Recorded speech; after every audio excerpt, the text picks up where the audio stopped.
글로벌 증시 마감 시황 전해드리겠습니다. 우선은 뉴욕부터 시작을 해보겠는데요. 이날 아쉽게도 전부 다 밀리는 흐름을 보여줬습니다. 다우지수와 S&P 500지수 0.6%, 0.9% 밀렸고요. 나스닥 지수가 0.9% 밀리게 되면서 이날은 민감주보다는 이 기술주 쪽에서 조금 더 약세 흐름이 나왔습니다.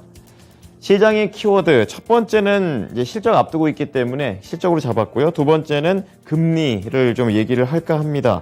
우선은 2분기 실적 시즌 이제 본격적으로 돌입을 해갑니다. 간밤에는 이 소비와 관련된 펩시콜라와 관련된 실적이 나왔는데요.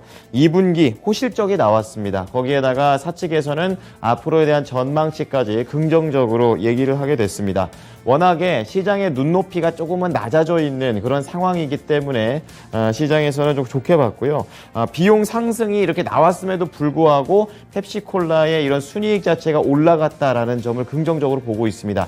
다른 기업들에서도 이러한 상황이 똑같이 나올 수 있는지 시장은 이날 기대를 했습니다. 자, 이번 주에 이제 수요일이 지나고 있는 그런 상황인데요. 항공사 델타 에어라인스, 대형 은행주 쪽에서는 JP모건 체이스가 실적 발표를 앞두고 있는 상황입니다. 자, 다음은 금리와 관련된 내용을 좀 보도록 하겠는데요. 이날 시장에서 경기 침체를 계속해서 자극했던 그런 재료가 되겠습니다. 개장 초에 중장기물인 10년물 국채금리 수익률이 2.9%까지 지금 하락을 하게 되면서 단기물인 2년물과 차이가 계속 벌어지고 있습니다. 지금 2년물이 10년물을 제친 상황에서 조금 더 격차가 벌어지고 있기 때문에 이렇게 경기 침체 현상이 조금 더 심화되고 있다라는 걸로 시장에서는 부담을 느꼈습니다. 2년물 쪽에서는 연준이 이번 7월에 75bp, 심하면은 100bp 가능성까지도 계속 언급이 되고 있기 때문에 이러한 거에 따라서 지금 계속해서 올라가고 있는 상황입니다. 이 장 초반에 한 3%대, 그리고 장 중에 가장 많이 벌어졌을 때가 한 10bp 정도 좀 벌어지게 되면서 이 부분이 시장의 우려를 자극했습니다. 그렇다 보니까 이제 강달러가 계속 지속이 됐고요. 투자자들은 오히려 이렇게 강달러가 나오니까 지금 수출 종목들 중심으로 부담이 될 것이다 라는 우려들이 나오고 있습니다. 여기에 더불어서 달러뿐만이 아니라 유로화 역시 경기 침체를 반영하면서 계속해서 가치가 하락하고 있는 현상이 간밤에 부담 요인으로 작용했습니다. 자, 이어서 섹터와 업종별 흐름 체크하겠습니다.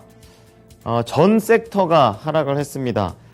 평균 0.9% 하락을 하게 되면서 어제 1.1% 밀렸으니까 좀 덜 밀리긴 했습니다. 하지만 어제랑 다른 거는 전 섹터가 다 밀렸다라는 점입니다.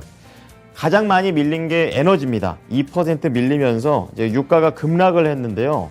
이제 그거 부분을 충분히 좀 반영을 한 것이고요. 그리고 두 번째가 IT였습니다. 그 안에서도 섹터 내 이제 업종별 혼조세였었는데 IT 중에서는 소프트웨어가 가장 약했고 하드웨어가 그나마 선방을 하는 흐름이었습니다. 그리고 세 번째가 헬스케어였었는데 헬스케어는 이제 제약바이오 쪽에서 그동안 계속 올라갔었던 부분이 있기 때문에 차익 매물이 나온 걸로 시장에서는 분석했습니다. 자, 이어서 종목별 내용 좀 체크를 해보겠습니다. 혼조 흐름이었었고요. 역시 하락하는 종목이 조금 더 많이 보이고 있습니다. 자, 그 가운데 대형 IT 종목들 성장주 볼 텐데요. 대형 IT 쪽에서도 혼조 흐름을 보여줬었고 이날은 애플만 선방했고 나머지 마이크로소프트, 구글, 그리고 아마존 이 정도는 거의 다 좀 하락세가 더 깊었습니다. 자, 그 가운데 마이크로소프트가 4.1%나 하락을 했습니다. 개별적인 악재가 있었는데요.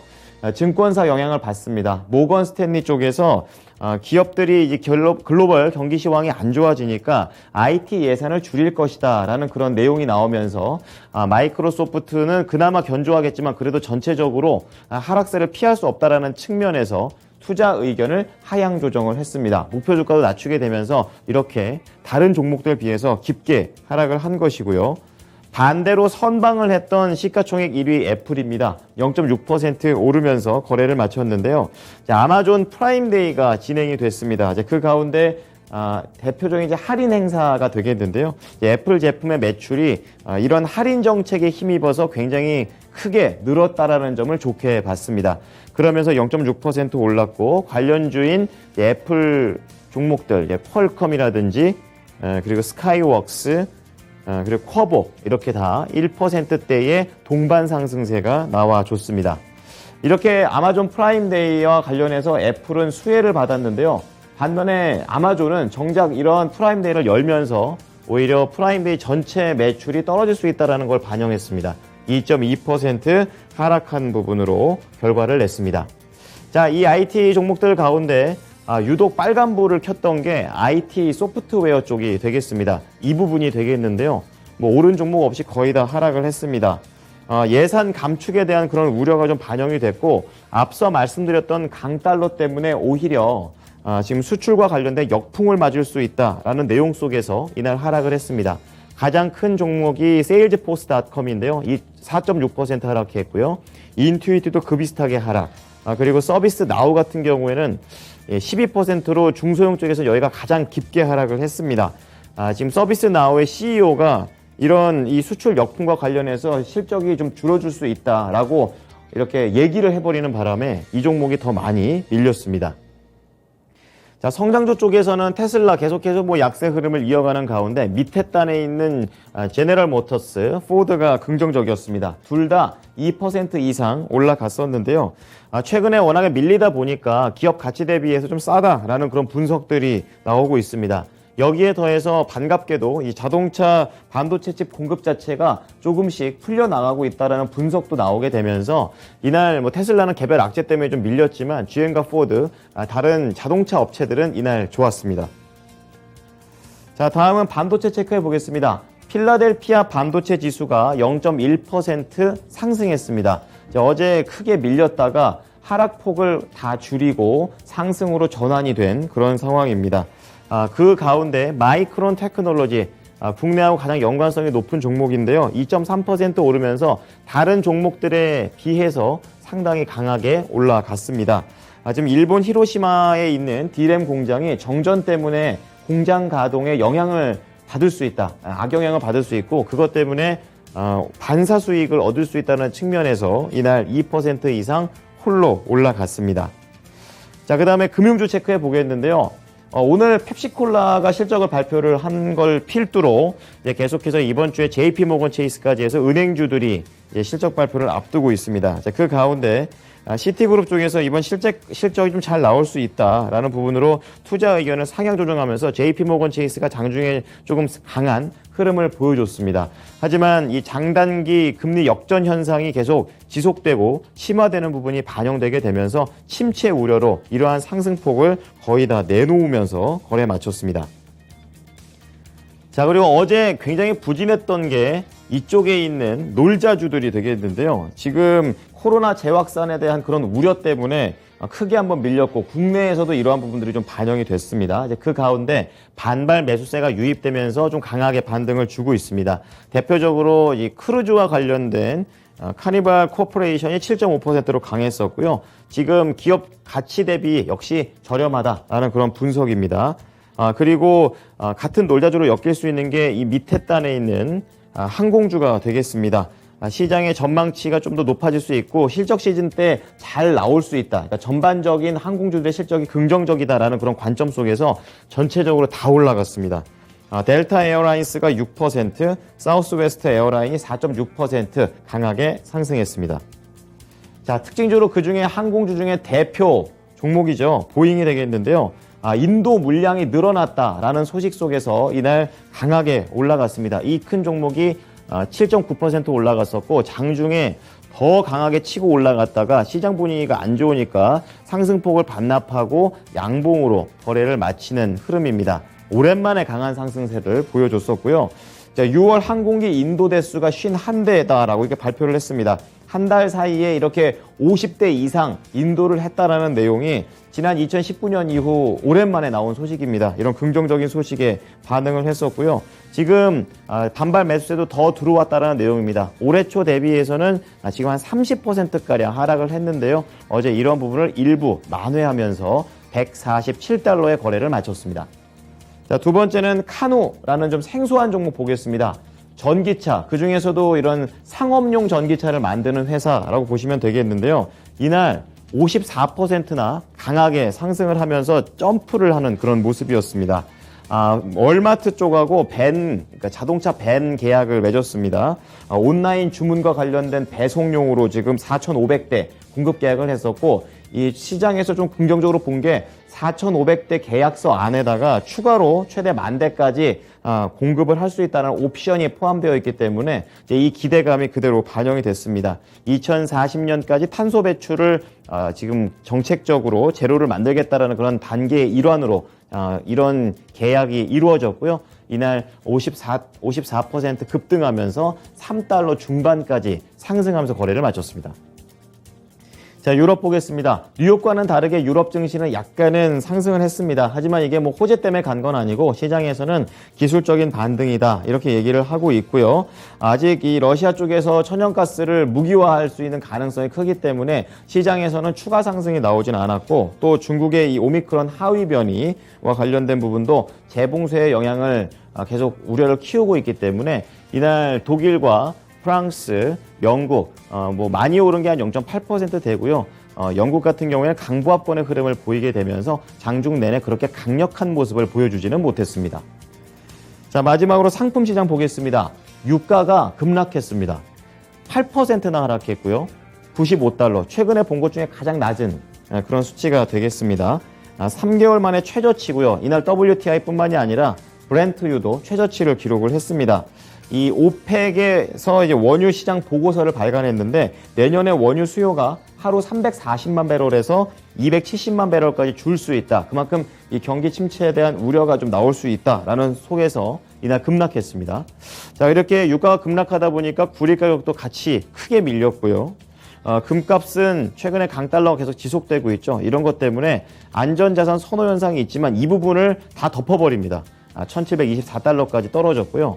마지막으로 10년물 국채 수익률은 경제 지표가 이날 부진하게 나왔고, 또 곡물가까지 급락을 하게 되면서 안전자산 쪽으로 조금 더 쏠리면서 2.9%대에서 종가를 형성했습니다. 자, 미국 넘어가 보겠습니다. SH인베스트먼트 김선영 연구원입니다. 연구원님 안녕하십니까? 네, 안녕하십니까? 네. 자, 뉴욕 증시 결국 또 약세로 거래를 마쳤습니다. 세부적인 재료들 어떤 게 있었나요?